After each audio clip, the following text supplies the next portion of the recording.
Hello friends, सुप्रभात। सुबह की राम राम। मैं सुरेश सर। मेरा विषय बाल विकास एवं सीखने की प्रक्रिया, क्लास बीटीसी फर्स्ट सेमेस्टर। मेरा आज का टॉपिक है समायोजन। ये बहुत ही इंटरेस्टिंग टॉपिक है, तो चलिए हम स्टार्ट करते हैं। तो इस पर पहले हम चर्चा करते हैं समायोजन का परिचय, इंट्रोडक्शन ऑफ एडजस्टमेंट। प्रत्येक व्यक्ति की कुछ इच्छाएं होती हैं, आवश्यकताएं होती हैं, आकांक्षाएं होती हैं। इन्हीं आवश्यकताओं की पूर्ति के लिए व्यक्ति निरंतर निरंतर क्रियाशील रहता है, कुछ न कुछ करता रहता है। परंतु यह आवश्यक नहीं है कि उसकी संपूर्ण आवश्यकताएं, इच्छाएं, आकांक्षाएं पूर्ण हो जाएं। कुछ शेष रह जाती हैं। मनोवैज्ञानिक शोधों से ये पता चलता है कि व्यक्ति की 60 से 70% आवश्यकताएं पूर्ण हो जाती हैं और बकाया शेष रह जाती हैं। कुछ व्यक्ति ऐसे होते हैं जिनकी मूलभूत आवश्यकताएं पूरी हो जाएं तो वे सुखपूर्वक या आनंदपूर्वक जीवन जीते हैं। तो कुछ व्यक्ति ऐसे होते हैं जो आसमान की ऊंचाइयों को छू लेना चाहते हैं, तथा कुछ व्यक्ति ऐसे भी होते हैं जो अपनी आवश्यकताओं, इच्छाओं, आकांक्षाओं के साथ समझौता कर लेते हैं, तथा कुछ ऐसे व्यक्ति होते हैं जो समझौता नहीं कर पाते। वे असंतुष्ट रहते हैं, तनाव में रहते हैं, परेशान रहते हैं और परिणाम स्वरूप असमायोजित हो जाते हैं। अब हम चर्चा करते हैं मीनिंग ऑफ एडजस्टमेंट, समायोजन का अर्थ। समायोजन शब्द दो शब्दों से मिलकर बना है, समधन आयोजन। सम का अर्थ है भली भांति, उचित तरह से, जबकि आयोजन का अर्थ है व्यवस्था। इस प्रकार से समायोजन शब्द का शाब्दिक अर्थ हुआ भली भांति या ठीक तरह से व्यवस्थित होना।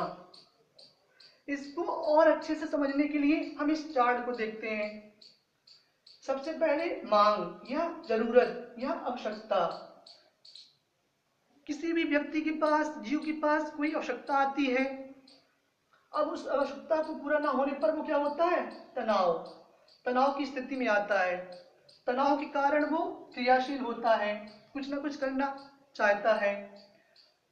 इसके बाद वो लक्ष्य प्राप्ति के लिए बढ़ता है, अर्थात जो उसकी आवश्यकता है उसको पाने के लिए बढ़ता है।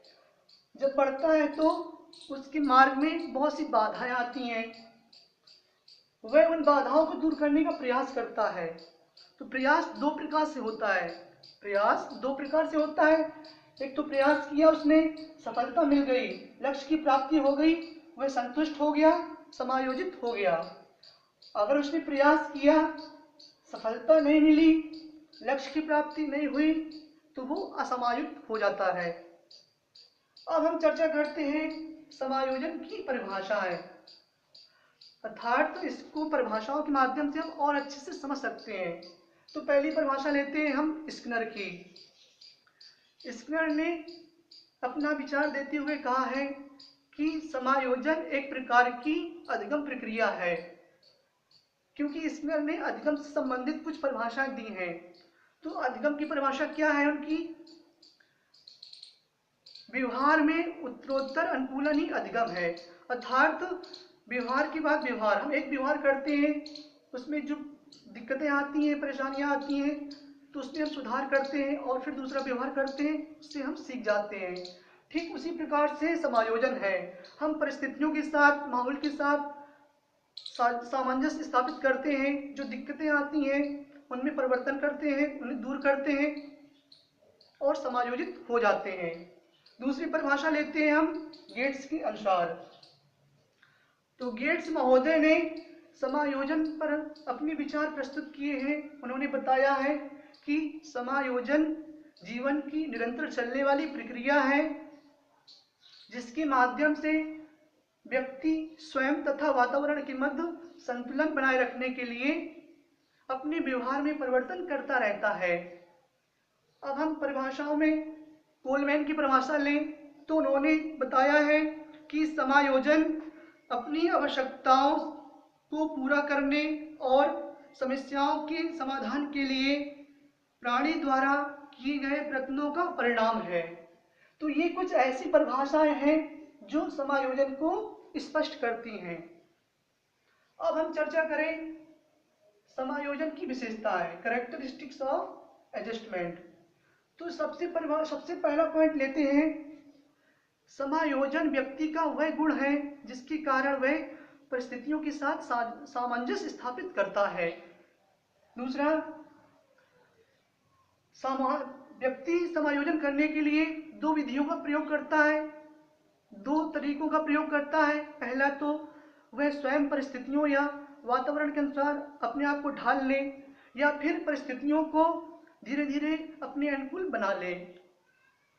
नेक्स्ट पॉइंट, समायोजन एक प्रकार की अधिगम प्रक्रिया है।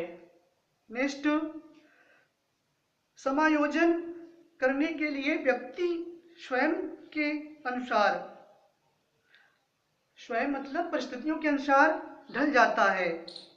नेक्स्ट, समायोजन एक ऐसी प्रक्रिया है जो व्यक्ति को संतुलन की अवस्था में बनाए रखती है। तो ये कुछ ऐसी विशेषताएं हैं जो समायोजन को स्पष्ट करती हैं। अब हम बात करते हैं समायोजन की विधियां। तो समायोजन की दो प्रकार की विधियां होती हैं, एक तो प्रत्यक्ष विधि, दूसरी अप्रत्यक्ष विधि। तो पहले हम चर्चा करते हैं प्रत्यक्ष विधियों में। तो प्रत्यक्ष विधि में पहली विधि है आपकी बाधा का निराकरण, अर्थात कोई भी बाधा है उसको डायरेक्ट सॉल्यूशन कर देना, सीधे उसका समाधान करना। दूसरा, अन्य मार्ग अपनाना, मतलब दूसरे मार्ग को चुनना। जब आप कोई कार्य करते हो, किसी राह पर चलते हो, अगर उस पर आप कंटिन्यू बिजी रहे, मेहनत की, बहुत समय बर्बाद किया, लेकिन सफलता नहीं मिली, तो हमें फिर अपना विकल्प बदल देना चाहिए, तो अपना मार्ग बदल देना चाहिए। नेक्स्ट, उद्देश्यों का प्रतिस्थापन, उद्देश्यों को परिवर्तित करना, अपनी क्षमता, रुचि, योग्यता के अनुसार उद्देश्यों में परिवर्तन लाना। नेक्स्ट, परिस्थितियों का विश्लेषण एवं निर्णय, परिस्थितियों का विश्लेषण एवं निर्णय, परिस्थितियों को अच्छे से समझना और उनके अकॉर्डिंग फिर निर्णय लेना। तो ये आपकी प्रत्यक्ष विधियां हैं।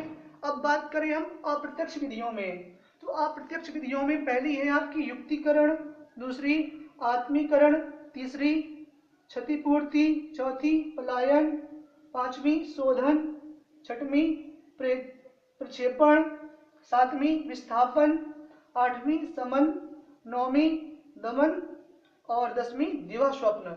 अगर हम इन विधियों को एक्सप्लेन करेंगे तो समय बहुत अधिक पास हो जाएगा, इसलिए आज के लिए इतना ही काफी है। धन्यवाद। अगर आपको ये वीडियो अच्छा लगे तो आप लाइक करें, शेयर करें।